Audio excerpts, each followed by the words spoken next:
So welcome everyone to this another episode of the interview cycle with Just Human. And together we are here today with Ali, Managing Director of Just Human Greece. Welcome, Ali. And we would like to ask you maybe to introduce yourself. What are you dealing with? How do you know about Just Human, about yourself? So please.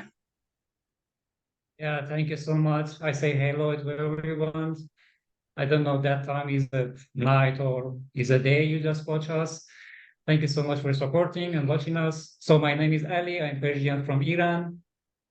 I starting to work in first as a volunteer with Just Human since 2021, and step by step they give me more responsibility like the caseworker, coordinator, and now at the moment I'm the manager of Just Human in Greece.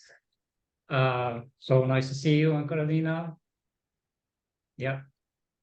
And do you deal with any special project through Just Human, or how is your job there? Okay. Actually, we have a different project together with the team. We have it in Athens, but at the moment, I just handling two big projects for myself. One, we call it Maison Chacha, is a house program supporting for LGBT member Q. And the second one is for the project for the mother with the children. And at the moment, we're supporting like 140 family plus more than 200 kids with the voucher supporting for supermarket. Okay, I don't know if you would like to tell something more specific about that. We already been talking with your colleagues, Irune and Eleni, about that, but of course we would like to hear more from your side as well. But what is really interesting, maybe if we can go over it, would be the kind of people that are hosted at Maison Chacha, and particularly the LGBT people, you already said. I was wondering if this specific category of people faces challenges both in their journeys, of course, and in their everyday reality in Greece, or could you please make a short overview for us, maybe? Yeah. So basically, for this question, I would like just make a flashback to the some topics we have it at the moment. I will start it like that. As you know, we have a lot of requests at the moment in Athens, but most of them they come from the country because, to be honest, it's a crime to be a member of the LGBTQI plus in their country, and it's so difficult for them to introduce themselves like what they would like to be. And now at the moment, for example, if you know about Uganda, about Nigeria, or specifically from Iran, because I come from this country, I know it's a big crime for you. And in the news, they write in, for example, in Uganda, if the person was a member of this community, is a big problem and crime for her. And also, if the organization is starting to support in this community, they should go to the jail for at least 20 years. So basically, we are honored because we have started this project, housing. We call it Maison Chacha, as you say, first of 2022, and we are very happy because now at the moment we have 4 members for 4 different countries, and the more important for us to be have and hosting them to the safe place and super respectful for them because this is the more important for them to be have a place and to be safe in that place. Okay, thank you, Ali. You've been giving a very broad overview about different topics, for example, about civil rights and people facing mental health challenges. Also, I think physical abuse it may happen in this kind of situation, and we've already been talking with it with Katia about the difficult situation that LGBTQ people in the migration process face. For example, we have been saying that some people would like to not be on the street because of course, the treatment that they receive as members of LGBT community. And I think it's something to do to spot a light on this particular dimension of migrating people. And I believe that the activity that you do with your colleagues in Athens and also with the support you receive in Stuttgart from Katia and Elka, it's something that is really needed and really good for these people who just need a safe place to stay and the possibility to start a new life, since they don't have the possibility to live freely in the place where they come from. Yeah.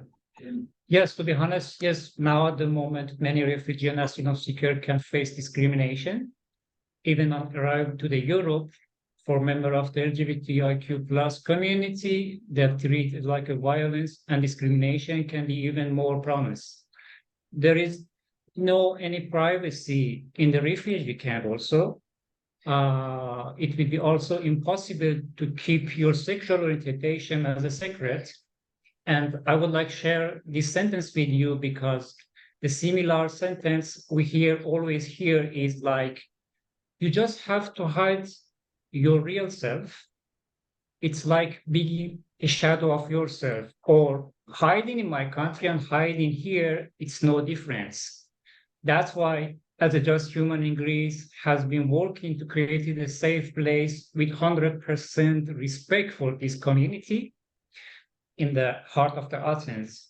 But I would like to say we are here and supporting refugee, but this kind of the community are very vulnerable because, for example, if you just come to the Greece, because we believe that Greece is open mind, but not 100%. So sometimes the people, they are not welcome to this community. And when you come here as a member of LGBTQ, you will have problem first with languages, with the document you need to have. I didn't about the appointment for hospital, accommodation, legal support, and all of them, they are very difficult here, specifically for the members who is a trans, is totally different with the other one. So, for example, to find a job, this is the other way. So the only things the trans community, they have opportunity to have a job here is a sex worker because they cannot find any job. This is the big problem we have at the moment. But my concern is about that when they leave the country, because if they cannot introduce themselves as a member of this community in their country, and the only fix they're waiting for them, if they say, okay, I'm a gay or I am a lesbian or I am this member of this community, the only things they're waiting for them, like my country, Iran, is execution and is hanging. So the people come to the Europe with some hope, and we believe that Greece is the first country for them to be here, right? But when they come here, from the way they come to the Greece, it's a big drama. They are a victim of violence, they are a victim of rape.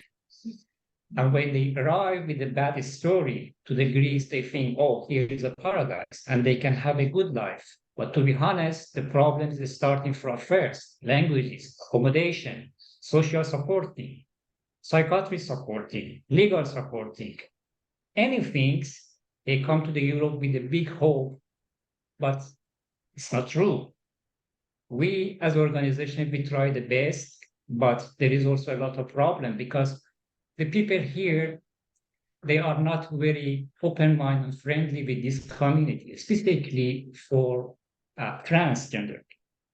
And this is the big problem we have at the moment. But we are very happy because when starting with this project with Just Human, Maison Chacha, now we have very friendly place and we just try to handle the process for the asylum seeker here.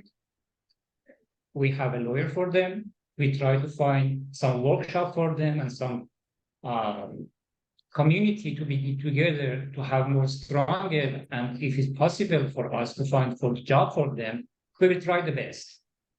But it's not easy that because maybe some person they think, okay, we are now in Europe, they have supporting by organization.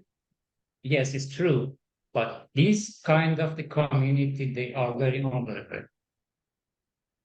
Thank you, Ali. This was a really complete overview again on everything. And we already been like putting pieces together with the other members of your team saying how this should be a more holistic approach. We are just talking about Just Human now and its activity in Stuttgart or Greece, but we should not forget that it's about a process.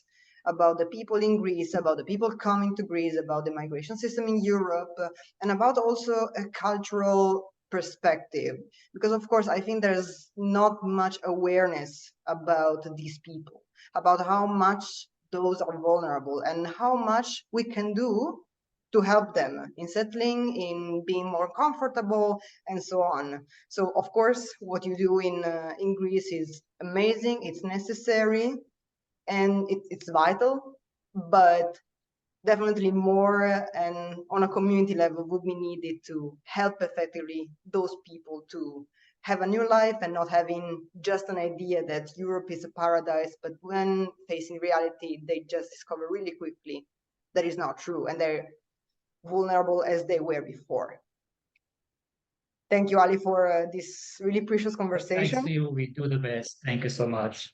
We, of course, would like to speak more. We could speak for hours about this topic, but this is not, unfortunately, Yes, the I would place. like to do it because, for example, any kind of the member we have, they have very sad story in the background of them, and we are here to listen, to handle that, and try to support them then as how much we can.